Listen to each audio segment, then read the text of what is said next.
What's up, y'all? Pastor TJ here again with another teaching for you guys. Today's teaching is all about the great opportunity that lies before us.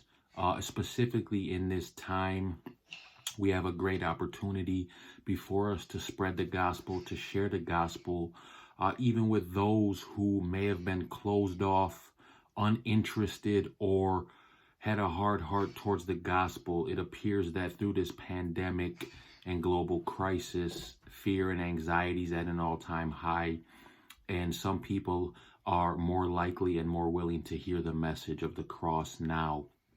And so there's a scripture, it's found in 1 Corinthians 16, verse 9.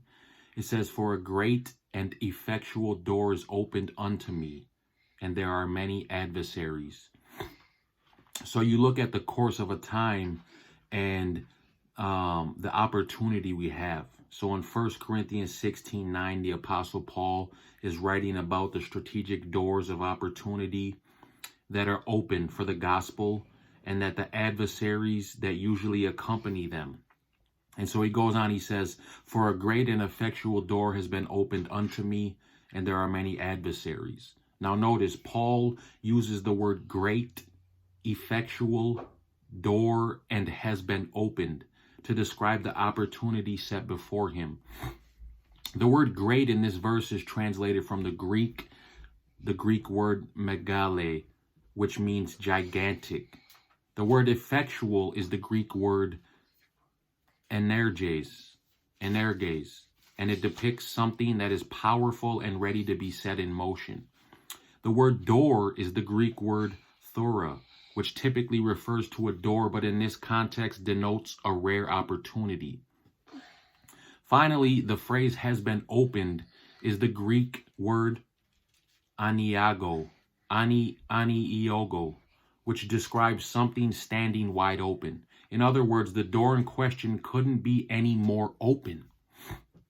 Thus, in alternate translations of Paul's words in this scripture could be rendered as a gigantic, powerful opportunity is already set in motion and standing wide open.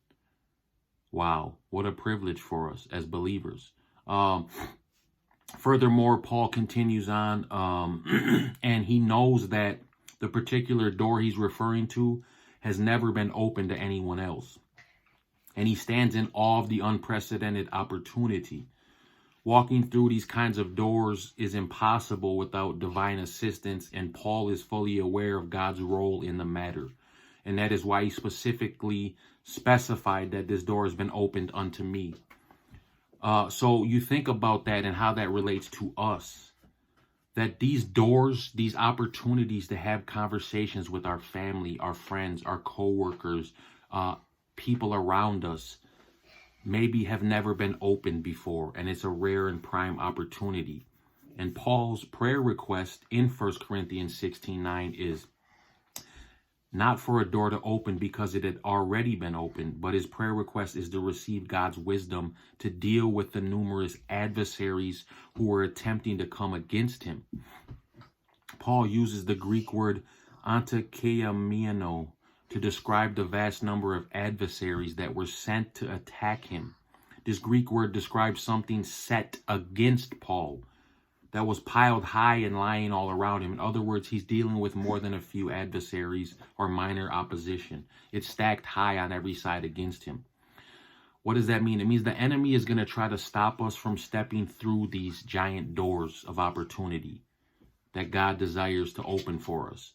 Satan's afraid of what will happen when his territory is invaded by someone fully equipped with a full arsenal of spiritual weapons. God will open doors for you, but he needs you to determine a decision that you will walk through them, no matter the opposition, the backlash, whatever happens, that you'll go forward in power with his spirit. God has already done his part by opening the door. Now he's beckoning us to come dressed in the whole armor of God and in the power of his word, and to proceed through these doors into new territory. And it may look like enemies are everywhere, but it is a simple fact that the devil and his forces flee and collapse when they are subjected to a show of strong faith.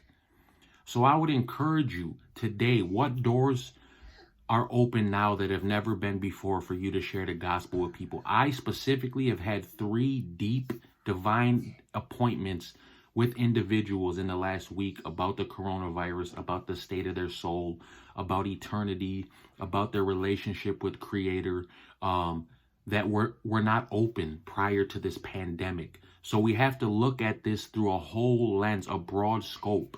Yes, it could bring anxiety. Yes, we should be cautious. Yes, we need to social distance, but also at the same time, how is God working in and through this situation, in specifically opening doors for us as believers that have never been opened to share the gospel, the message of hope, the message of the cross and of everlasting life with those around us, whether social media, text message, phone conversations, etc. So I challenge you with that today. I hope this is encouraging to you. I hope many doors have opened and will open for you to share the gospel. Please like us, follow us, share this post, share the page. God bless you guys.